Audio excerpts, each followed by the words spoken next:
Bismillahirrahmanirrahim.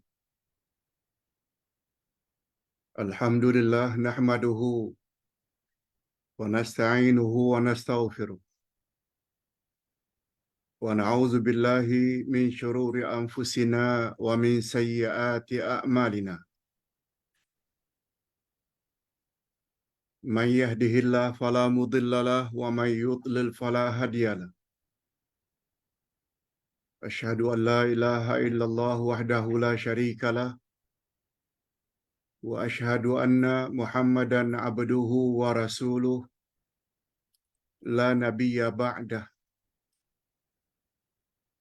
Allahumma salli wa sallim ala nabiyyina Muhammad wa ala alihi wa sahbihi ajma'in, amma ba'd.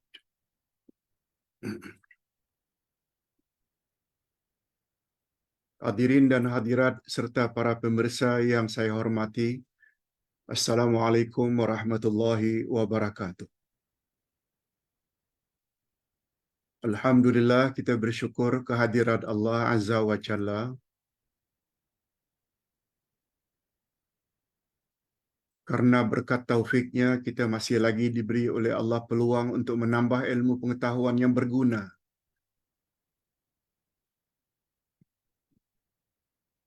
Lebih-lebih lagi ilmu pengetahuan tentang tafsir Al-Quran.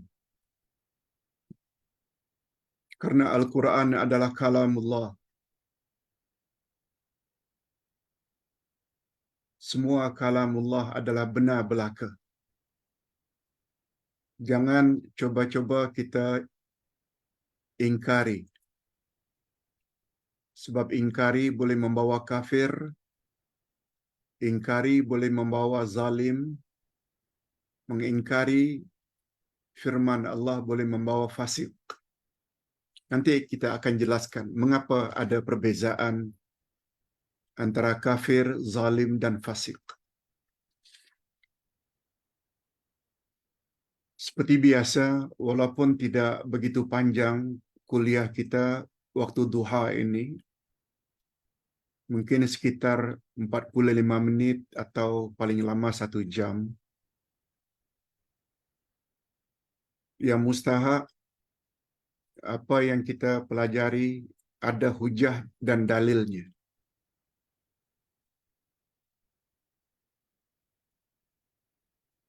Bahagian pertama, kita akan bawa tafsir Al-Quran di bawah tajuk Pengingkaran Yahudi terhadap hukum Taurat. Yahudi mengingkari hukum Taurat. Apa hukum mengingkari hukum Taurat?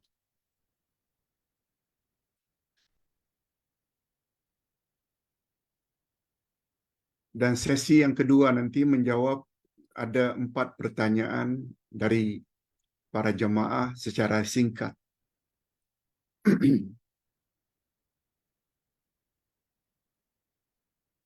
Yang pertama, tajuk Pengingkaran Yahudi terhadap hukum Taurat berdasarkan ayat 44 hingga 47 dari surat Al-Ma'idah. Ustaz baca satu ayat daripadanya untuk mendapat keberkatan. A'udzubillahi minasyaitonirrajim. Inna anzalna at-taurata fiha hudan wa nur. Yahkumu biha an-nabiyyuna alladhina aslamu lilladhina hadu war-rabbaniyun. والربانيون والأحبار بما احتفظوا من كتاب الله وكانوا عليه شهداء فلا تخشوا الناس واخشون ولا تشتروا بآياتي ثمنا قليلا ومن لم يحكم بما أنزل الله فَأُولَئِكَ هُمُ الْكَافِرُونَ.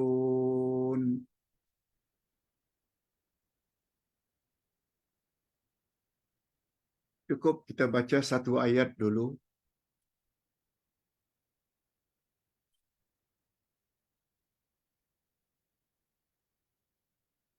Kita baca terjemahannya dulu. Ayat 44. Untuk mendapat sedikit gambaran. Apa yang Allah katakan dalam ayat 44 yang Ustaz baca tadi. Sesungguhnya kami telah menurunkan kitab Taurat. Allah menggunakan istilah kami, bukan maknanya Allah itu banyak ya. Sebab dalam penggunaan bahasa Arab, kami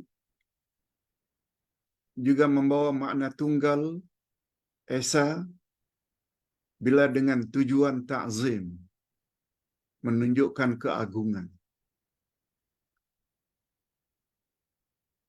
Sebagaimana raja-raja, queen-queen di dunia selalu menggunakan istilah we, bukan I. Tidak menggambarkan kedudukan mereka yang begitu tinggi. Apalagi Allah, semua kita tahu, Qul huwallahu ahad. Ustaz ulang sekali lagi, dan kami telah menurunkan kitab Taurat. Di dalamnya ada petunjuk dan cahaya yang menerangi.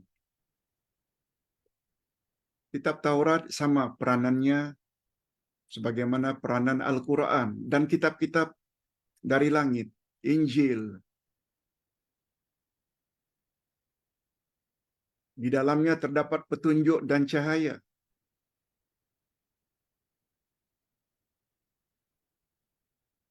Yang dengan kitab itu diputuskan perkara orang-orang Yahudi oleh nabi-nabi yang menyerah diri kepada Allah.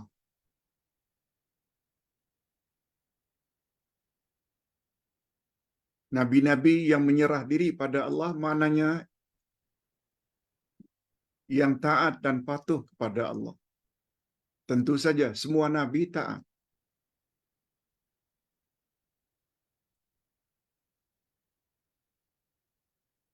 Oleh orang-orang alim mereka dan pendeta-pendeta mereka. Rabbaniyun dan Al-Ahbar. Itu alim ulama orang-orang Yahudi. Nanti kita akan sebut bezanya antara Rabbaniyun dan Ahbar. Mereka menyampaikan Taurat kepada umat. Disebabkan mereka diperintahkan memelihara kitab-kitab Allah dan mereka menjadi saksi terhadapnya.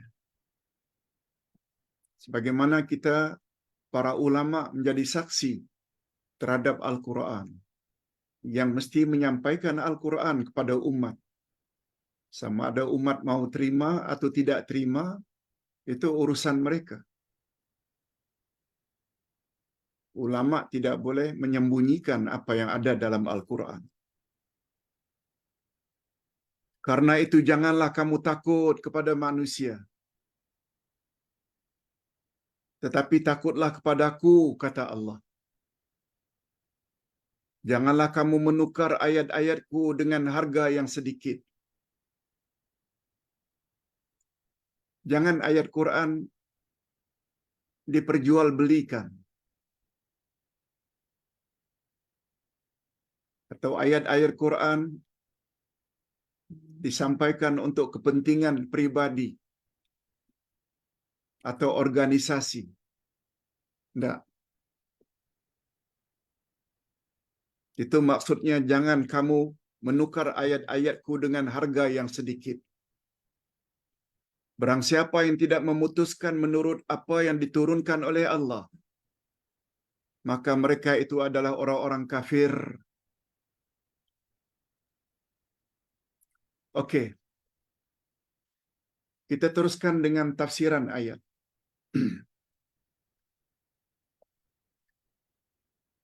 Hadirin dan hadirat serta para pemirsa yang saya hormati, sebelum ayat ini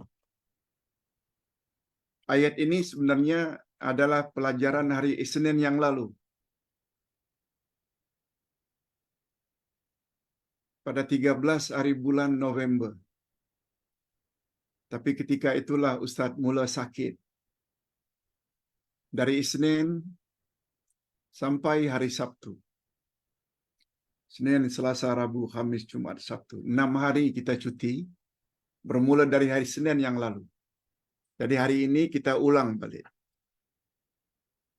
Sebab hari Senin yang lalu kita cuti.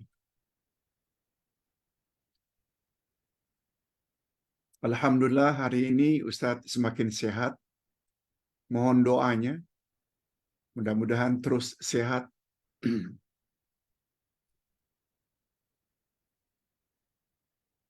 Pada ayat-ayat terdahulu, Allah telah menerangkan bahawa keadaan Yahudi yang meninggalkan hukum Taurat, lalu mereka minta kepada Nabi Muhammad sallallahu alaihi wasallam hukum baru. Tapi dengan syarat hukum yang bersesuaian dengan selera mereka.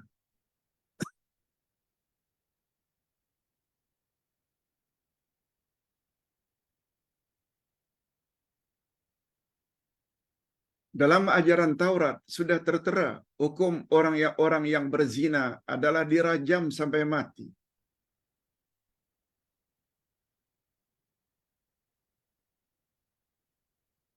Tapi mereka tidak mau melaksanakan hukum rajam. Mereka minta kepada Nabi Muhammad sallallahu alaihi wasallam hukum kalau ada yang lebih ringan daripada itu.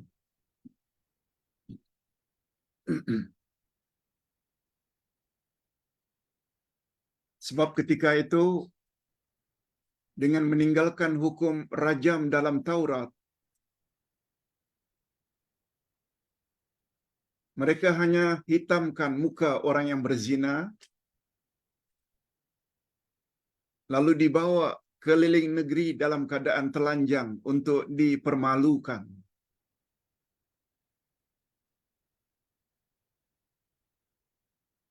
Demikian hukum yang telah mereka robah. Sebagai asbabun nuzul mengapa ayat itu turun.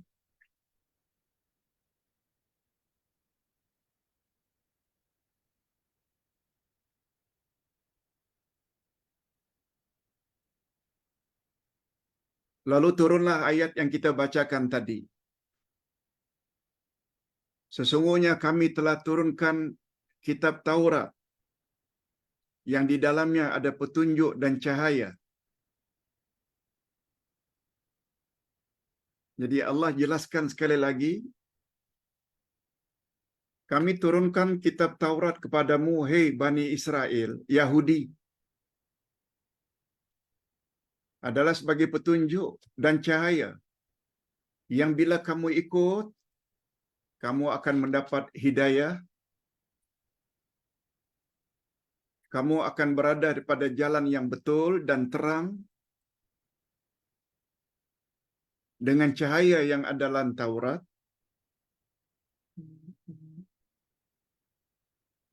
Tetapi sikap orang-orang Yahudi tidak menerima, walaupun itu tujuan Taurat diturunkan. Sebab bagi mereka,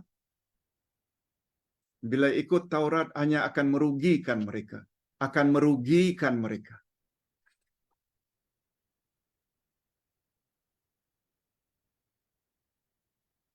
Ini pengajaran yang perlu kita ambil sebagai umat akhir zaman yang diturunkan Al-Quran. Berkali-kali Allah sebut dalam Al-Quran bahwa Al-Quran itu hudan, Quran itu furqan, pembeza antara yang hak dengan yang batil. Al-Quran itu nur, cahaya. Umat akhir zaman juga akan sesat mereka apabila menjauhkan diri mereka daripada ajaran Al-Quran. Di sinilah nampak betapa pentingnya Al-Quran untuk kita jadikan pedoman. Dan untuk sekian kali, Ustaz ulang, kewajiban umat Islam terhadap Al-Quran ada 5. Beriman pada Quran, ia adalah kalamullah dan tak boleh dipalsukan hingga kiamat. Yang kedua, tilawatuhu, membacanya. Yang ketiga, al-fahmu bihi, memahami isi kandungan Al-Quran.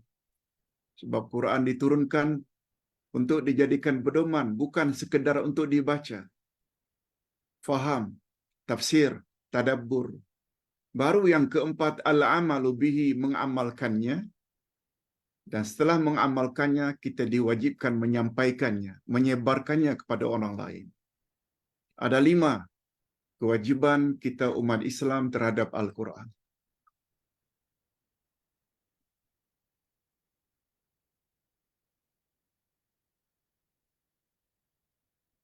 Komen Profesor Wabah Az-Zuhaili, ayat yang kita bacakan tadi itu diturunkan ada kaitannya dengan sikap orang-orang Yahudi yang meninggalkan hukum yang ada dalam Taurat, yang sepatutnya hukum rajam, mereka robah hanya dengan dirotan saja, atau dihitamkan mukanya dan dibawa keliling negeri dalam keadaan telanjang untuk dipermalukan.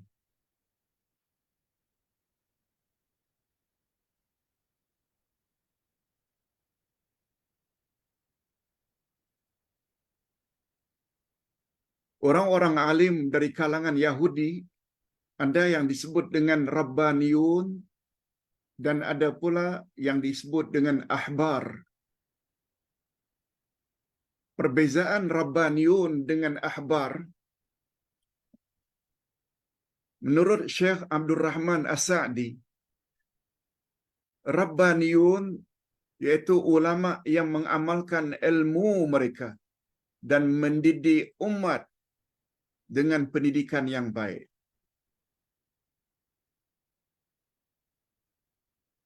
Dalam Islam, tentu saja Rabbaniyun itu orang yang mengamalkan ilmunya, dia tahu Al-Quran lalu diamalkan di dalam dirinya sendiri dan dia bimbing jemaahnya.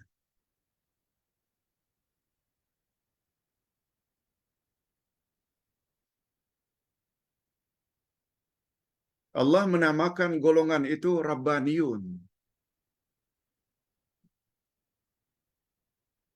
Dalam Islam dipanggil juga dengan Murabbi. Sama. Akar kata Rabbaniyun dengan Al-Murabbi sama. Dia ada kaitannya dengan Rabb, Tuhan. Orang yang ingin mematuhi ajaran Tuhan, ajaran Allah untuk dirinya dan dia sampaikan pada orang lain. Itu Rabbaniyun. Sedangkan ahbar pula ialah ulama yang terkemuka. Ahbar pula ulama yang terkemuka yang ucapan dan amalan mereka menjadi ikutan manusia. Dalam Islam pula mereka dipanggil mursyid. Orang yang membimbing jamaahnya dengan bimbingan yang betul. Irsyad, maknanya bimbingan. Mursyid, orang yang membimbing. Jadi dalam Islam lebih dikenal dengan murabbi dan mursyid. Mereka senantiasa berkata dan bersikap benar di kalangan umat. Oleh sebab itu, kalau kita ingin mencari guru, khasnya dalam urusan agama, cari. Kalau tidak murabbi, mursyid. Yang dalam istilah orang-orang Yahudi, Rabbaniyun dan Ahbar.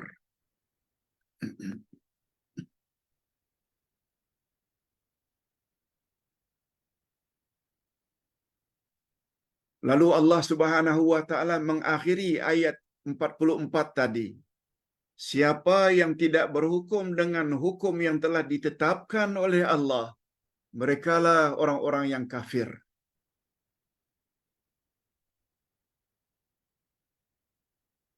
Tapi hadirin dan hadirat, kita perlu tahu, kita tak boleh sesuka hati mengkafirkan orang.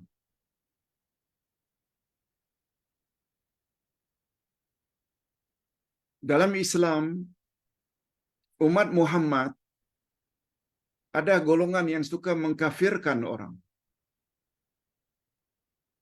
Seseorang yang apabila melakukan dosa besar, dia adalah kafir. Golongan itu dipanggil dengan Khawarij. Mereka bukan Ahlus Sunnah wal Jamaah.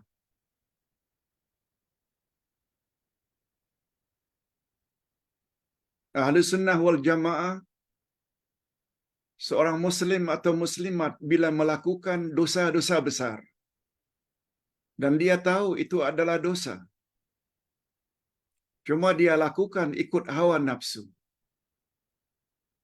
Dia tak pernah mengatakan zina itu halal. Dia tak pernah mengatakan arak itu halal. Tapi dia minum arak. Dia berzina. Dia yakin itu adalah haram.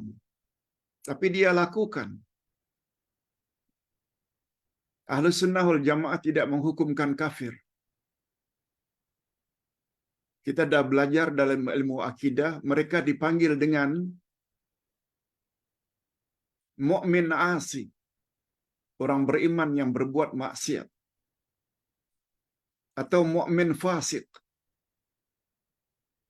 orang beriman yang durhaka terhadap Allah. Bukan kafir. Ini bezanya kita dengan golongan Khawarij. Ahlus Sunnah tak macam itu. Nanti kita akan jelaskan. Bila seseorang Muslim itu jadi kafir, bila dengan lidahnya dia kata zina itu halal, dalam hatinya juga dia katakan zina itu halal, lalu dia berzina, orang tersebut keluar Islam, murtad. Bila lengkap ketiga-tiganya, lidahnya menyebut, hatinya mengingkari firman Allah, dan larangan Allah itu dilanggar, itu baru kafir. Di sini perlunya kita belajar ilmu akidah. Jadi kafir itu definisinya, dia ingkari dengan lidahnya, dia ingkari dengan hatinya, walaupun kadang-kadang dia tidak melakukan perbuatan itu. Tapi andai kata dia melakukan perbuatan yang dilarang oleh Allah, diharamkan oleh Allah itu, lidahnya tak pernah sebut arak itu halal. Hatinya juga tetap meyakini arak itu haram. Lalu dia minum. Dia dikatakan mukmin asi atau mukmin fasik. Dikatakan mukmin karena dia still ada iman, bukan kafir. Cuma dia tak sempurna keislamannya. Kita teruskan dengan ayat berikut. Ayat berikut berkaitan dengan qisas. Wa katabna 'alaihim fiha annan nafsa bin nafs wal 'aina bil 'aini wal anfa bil anfi wal udhuna bil udhun was sinna bis sinni wal juruha qisas. Faman tasaddaqa bihi fahuwa kaffaratul lah. Wa man lam yahkum bima anzalallah faulaika humuz zalimun. Terjemahan ayat. Dan kami telah tetapkan terhadap mereka di dalamnya, yaitu di dalam Taurat, bahwasanya jiwa dibalas dengan jiwa, mata dengan mata, hidung dengan hidung, telinga dengan telinga, gigi dengan gigi, dan luka-luka pun ada kisasnya, yakni balasannya. Barang siapa yang melepaskan hak kisasnya, maka melepaskan hak itu menjadi penebus dosa baginya. Barang siapa tidak memutuskan perkara menurut apa yang diturunkan Allah, mereka itu adalah orang-orang yang zalim. Nah, Allah akhiri ayat ini pula, siapa yang tidak berhukum dengan hukum Allah, merekalah orang yang zalim. Hadirin dan hadirat, secara ringkas, ayat ini menyebut tentang qisas. Qisas maknanya hukum balas. Siapa membunuh, dia dibunuh. Siapa yang buat terhadap mata, balasannya mata. Telinga, telinga, gigi, gigi.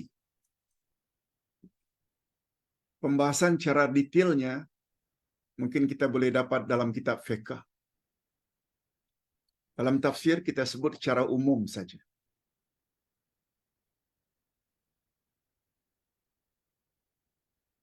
Tapi walau bagaimanapun hukum qisas itu boleh dimaafkan oleh orang yang dizalimi. Dia maafkan. Maknanya tidak dibalas dengan qisas. Namun demikian dia mesti bayar diat, yaitu ganti rugi. Begitulah secara ringkasnya. Dan mengapa mereka dikatakan orang-orang yang zalim?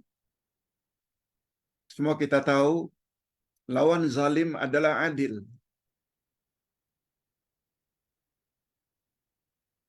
Adil maknanya meletakkan sesuatu pada tempatnya. Sedangkan makna zalim pula meletakkan sesuatu tidak pada tempatnya. Seperti Ustaz beri contoh semalam kalau tidak salah.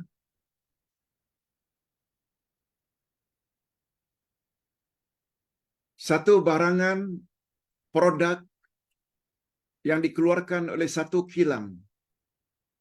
Lalu kilang tersebut menjualnya dengan meletakkan panduan dalam buku atau dalam kotak barangan tersebut.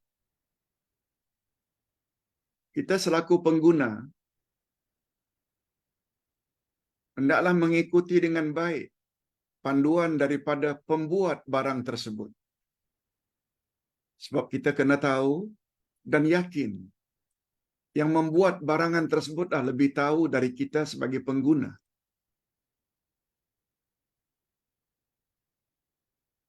Nah, kita ini made by Allah. Kita dicipta oleh Allah. Lalu untuk kebaikan kita manusia agar selamat di dunia dan di akhirat, Allah turunkan kitab. Yang menurunkan itu yang mencipta kita, creator. Oleh sebab itu apabila Al-Quran kita abaikan, bukankah itu bermakna kita telah meletakkan sesuatu tidak pada tempatnya? Kita lebih suka mengikuti hawa nafsu? Kita lebih suka mengikuti kehendak dan rayuan syaitan? Itu sebabnya barulah namanya adil, meletakkan sesuatu pada tempatnya. Bila sikap kita terhadap Al-Quran, sami'na wa ata'na. Kami dengar ya Allah dan kami taat.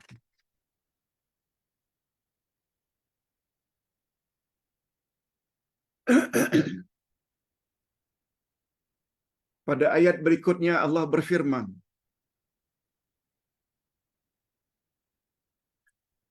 wa qaffayna ala atharihim bi'isa bani Maryam musaddiqan lima baina yadayhi minat Taurah وآتيناه الإنجيل فيه هدى ونور ومصدقا لما بين يديه من التوراة وهدى وموعظة للمتقين.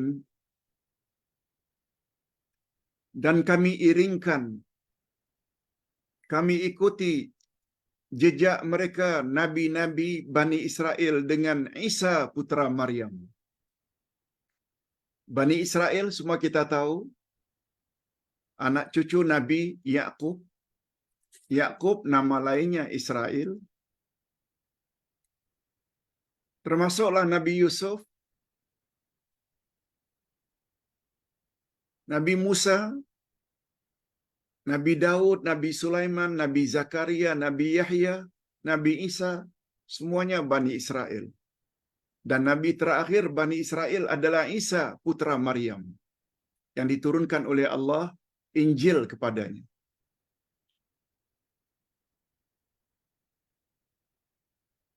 Membenarkan kitab yang sebelumnya yaitu Taurat. Jadi Isa sebagai rasul terakhir dari kalangan Bani Israel diturunkan kitab Injil untuk menyempurnakan kitab Taurat. Dan kami telah memberikan kepadanya kitab Injil, sedang di dalamnya ada petunjuk dan cahaya yang menerangi. Sama, Injil juga adalah petunjuk dan cahaya dan membenarkan kitab yang sebelumnya yaitu kitab Taurat.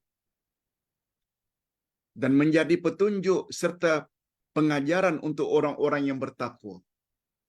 Sama peranan Taurat dengan peranan Injil. Yaitu petunjuk dan cahaya.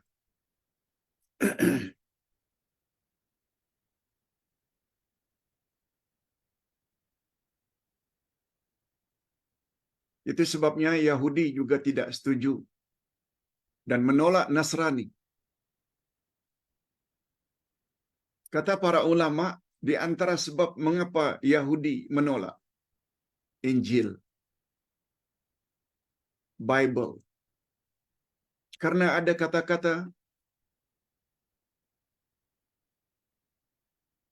tidaklah aku diutus, kata Isa, kecuali untuk menyempurnakan Taurat. Kata-kata menyempurnakan Taurat sebagaimana yang disebut oleh Nabi, ma ji'tu li'anqudal an-namus walakin li'akmula aw li'utimma aw li'azida 'alaiha ba'dal ahkam. Nabi Isa yang mengatakan sendiri, tidaklah aku diutus kecuali untuk menyempurnakan, untuk menambah di sana sini dari kitab Taurat. Yahudi tak boleh terima sebab mereka dah terlanjur mengatakan bahawa mereka the chosen one. Mereka lah orang yang paling baik. Mereka lah golongan pilihan Allah. Kalau mereka ikut kata-kata Nabi Isa, maknanya ajaran mereka masih belum sempurna. Itu saja sebabnya. Itu sebabnya Yahudi bukan hanya memusuhi Islam.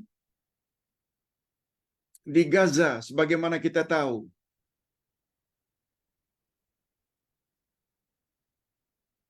di Palestina,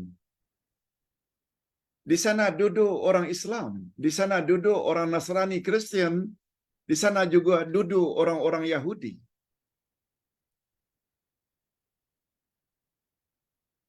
Mereka bukan hanya bermusuhan kepada orang Islam, juga terhadap orang-orang Nasrani,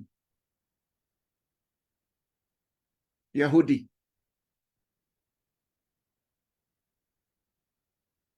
Apalagi yang terlibat dengan golongan atau pihak Zionisme, Yahudi.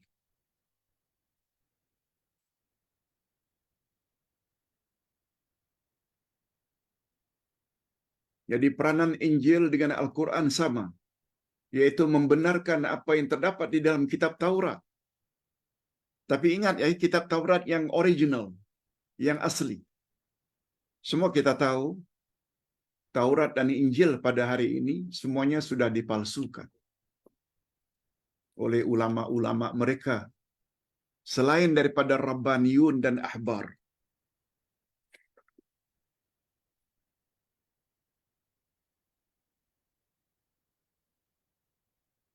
Nah, ayat yang terakhir, ayat 47. Allah berfirman, وَلْيَحْكُمْ أَهْلُ الْإِنْجِيلِ بِمَا أَنْزَلَ اللَّهُ فِيهِ وَمَنْ لَمْ يَحْكُمْ بِمَا أَنْزَلَ اللَّهُ فَأُولَئِكَ هُمُ الْفَاسِقُونَ. Dan hendaklah orang-orang pengikut Injil memutuskan perkara menurut apa yang diturunkan oleh Allah di dalamnya, dalam Injil.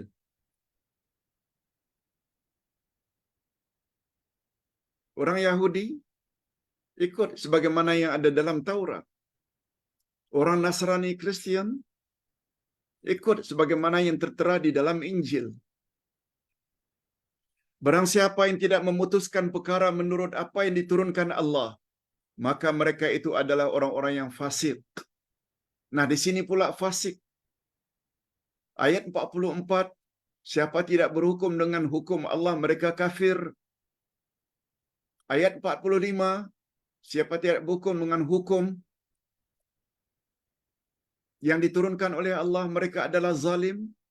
Dan ayat yang ke-47, siapa yang tidak berhukum dengan hukum Allah, mereka adalah orang-orang yang fasik.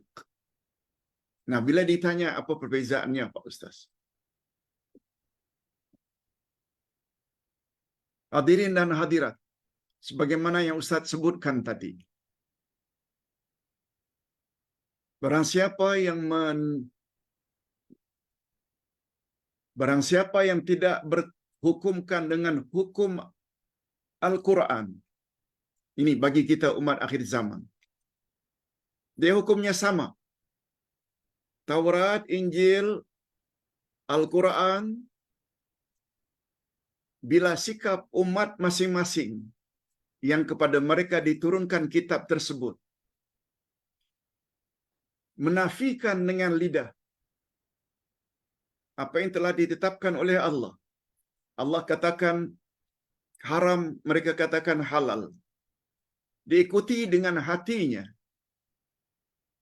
menafikan hukum Allah, tak percaya, mereka kafir.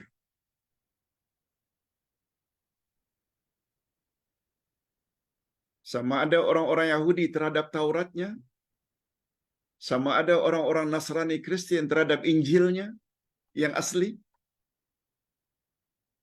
sama ada terhadap orang-orang Islam terhadap Al-Quran. Dan Al-Quran ini original hingga hari kiamat. Bila antara lidah mengatakan arak itu halal, dalam hati juga arak itu halal, kafir, walaupun dia tak minum arak.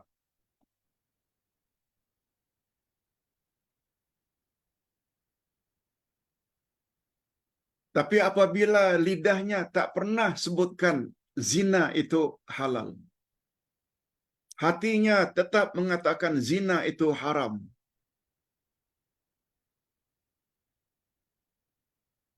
lalu dia berzina, sama ada pengikut Taurat, sama ada pengikut Injil, juga pengikut Al-Quran, dia tidak kafir. Sebab lidahnya tak pernah buat statement zina itu halal. Hatinya tetap meyakini zina itu haram. Dia berbuat. Dia dipanggil dengan mukmin fasik. Atau dengan kata lain mukmin zalim. Orang beriman yang telah menzalimi dirinya. Orang beriman yang durhaka terhadap hukum hakam Allah. Dikatakan fasik boleh, dikatakan asi juga boleh, berbuat maksiat, dikatakan zalim juga boleh, karena dia telah meletakkan sesuatu tidak pada tempatnya, karena terlalu mengikuti hawa nafsu. Wallahu a'lam. Ini dulu yang dapat Ustaz sampaikan, mudah-mudahan. Oh iya, sedikit pembetulan